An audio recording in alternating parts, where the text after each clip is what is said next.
I'm going to talk about how to boost your chances of getting a job as a newly qualified nurse or a new graduate nurse. What I mean is that if you're a nurse who has just come out from nursing school with no nursing experience, how to boost your chances of getting a job.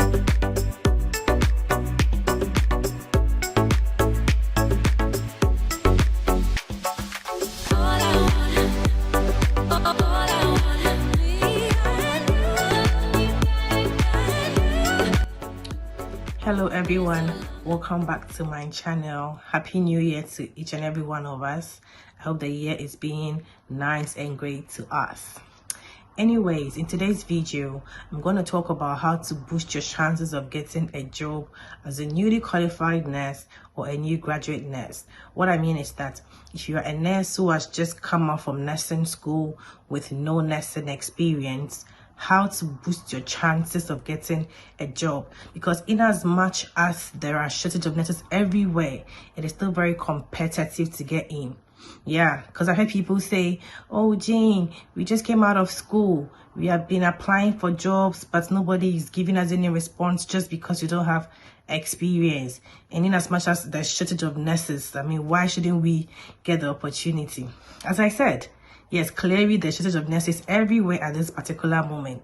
But then you need to build yourself and convince the employer before they would employ you for any position you apply for. So the fact that you went to nursing school or university doesn't mean that you are just going to be picked automatically. So I'm here to share some tips that would boost your chances of getting your first job. Because I did these things and I got every interview I went to, I got my first job, my first ever interview I took. I got the job. The next day, they just sent me an email that I've been taking for the position. So I'm just here to share some tips that would help you increase your chances of getting your first nursing job. So after the excitement that comes with graduation from school, the next part is job hunting, which is the most daunting part of this whole process, because you need to really put in a lot of effort before you're going to get a job. You are agreeing you don't have experience, and most people would not want to hire you because training a new nurse demands a lot. It's difficult. Yeah, because you're transitioning from being a student nurse into a registered nurse working on the ward or whichever specialty you choose to work in. So my first tip would be that if you are newly qualified nurse or newly qualified midwife, you should look for nurse preceptorship jobs or midwife preceptorship jobs. Yeah, I never knew about preceptorship until I came into the United Kingdom. I don't know about other countries, but I can speak for the UK because I'm in the UK at the moment. So somebody asked me, what is preceptorship? Preceptorship is a period whereby you are transitioning from being a student nurse to a staff nurse. That means you're going to be given a preceptor, somebody who is going to assist you, who's going to be your mentor, train you to fit into the team, which normally is a duration of 12 months or 6 months. It depends on the trust or hospital you are going to work with, but normally it's 12 months for newly qualified nurses. So you'll be giving the support from your colleagues and all that. So you came straight from school. There's so many things you do not know. This is the period whereby you are going to be taught. And after a year, it is believed that now you can fit into any other role. You can be an in charge and all that, because now you have been taught so many things on the ward. So to make things easier for you, I would advise you going for preceptorship jobs, because sometimes if you're going straight for staff nurse role, they might just put you on supernumerary. Supernumerary is different from preceptorship because supernumerary is just for a short period. Some people do supernumerary for 2 weeks, 1 month, 2 months, at most 6 months. It depends on whichever ward, whichever area you are going to work in. Yeah, if you don't get a place where you're going to get preceptorship, at the end of the supernumerary, you might not be ready yet to be on your own. But because you do not have that in place for you, you will just be thrown in on your own. That is when joining comes in. New qualified nurses complain, we don't know this, we don't know that, but nobody's willing to help and this and that. But if you go into a preceptorship program, you're going to have a preceptor, as I said. There'll be practice or clinical development nurses who would come around to make sure everything is going well. They'll be monitoring your process. They will help you sign up your competencies, such as doing IVs, NG tube insertions, your medications management. What else? Catheterization. I mean, so many basic nursing procedures. They are going to help you with this. Another very important tip is your resume. When it comes to your resume, you need to structure it very, very, very well, because some people don't even know that going for clinicals and placements is a form of job experience. Yeah, people create their resumes, and when they ask them about job experience, they leave it blank. Don't ever leave it blank, because I believe if you have gone to nursing school, you would have done clinicals, you'd have done placement. You can't tell me from first year to final year you never did any clinicals in a hospital or volunteer work or whatever. You would have done any of these. So during filling your application or creating your resume, when it gets to the job experience, whatever volunteer work you have done, whatever clinicals you have done, any wards you have been to, outpatients, wherever, fit it in. Because for newly qualified nurses or new graduate nurses, our only experience we have is clinicals experience. So don't ever leave it blank, because if you leave it blank, the recruiter or employer will just look at it and go like, okay, so you don't have any experience, fine, we know. So when you were in nursing school, did you not ever do placements, or did you not ever do clinicals? So from first year to second year, go back to your logbooks, check the dates wherever you did your clinicals or placements, put them there so that they will know that, okay, at least you have been in a healthcare setting before, you have an idea of what goes on there.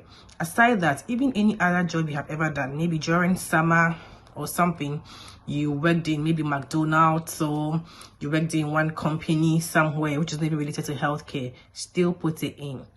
It gives the person an idea that, okay, this person might have some sort of experience, even though it might not be in a healthcare setting.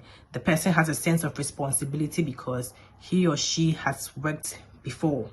Yeah, so don't ever leave it blank. Another thing is, when it comes to your personal statements as a nurse, sell yourself. This is about you as an individual. They're going to ask you for your nursing personal statements. You need to write good things about yourself. If you were the best nursing student, put it in your resume. If you had a first class, put it in. If you had grade A, whatever that is going to make you look more attractive, put it in. Doesn't mean you're blowing your horns, but I mean, just to give you an upper hand. I was a first class nursing student. It was in my resume, and it was in my, when I was filling the application, it was in there attached to my BSc. So you need to stop selling yourself short.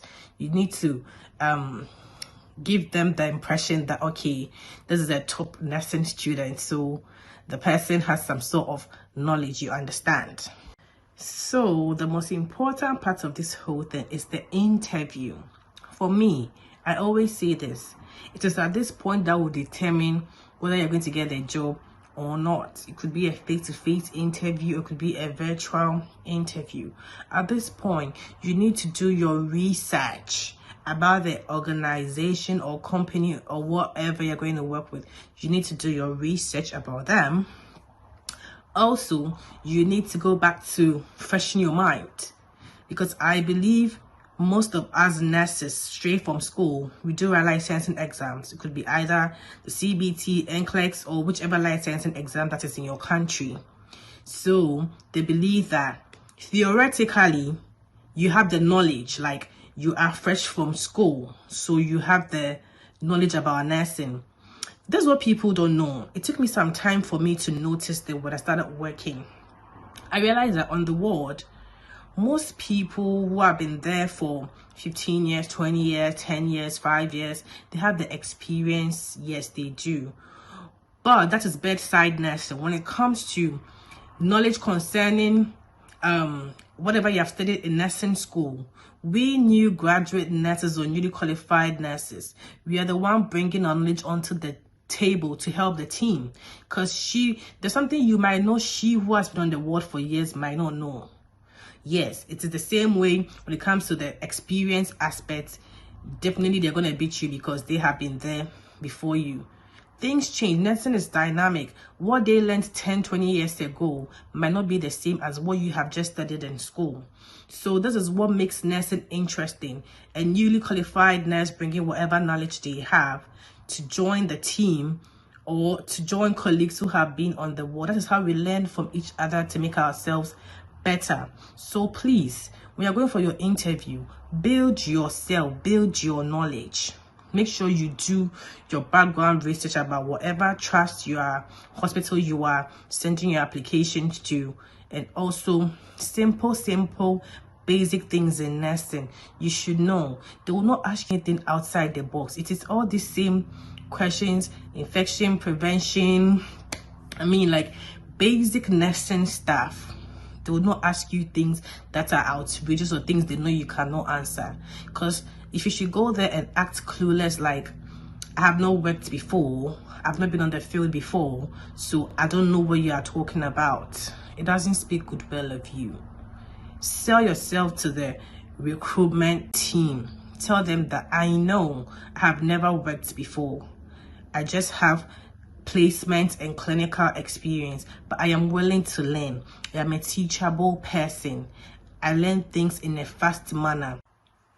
Then one thing that could also help is a recommendation letter from maybe a nurse you might have worked with, or your lecturer or your dean from your formal school or something. If you should get a recommendation letter from any of this school or something, if you should get a recommendation letter from any of these highly respectable people in your profession, you could add it to your application, or they could just contact the person to ask the person about you, this student, when the person was working with you as a student, how was the person and all that, and actually gain some sort of trust and confidence in you, that somebody can vouch for you. So sometimes it helps if you could get somebody who could do a recommendation letter, somebody in a higher authority but in the same healthcare system, who could do a recommendation regarding you.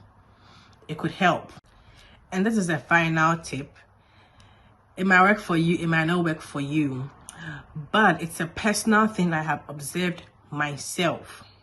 I'd advise that most uni qualified and new grad nurses start from med-surg units.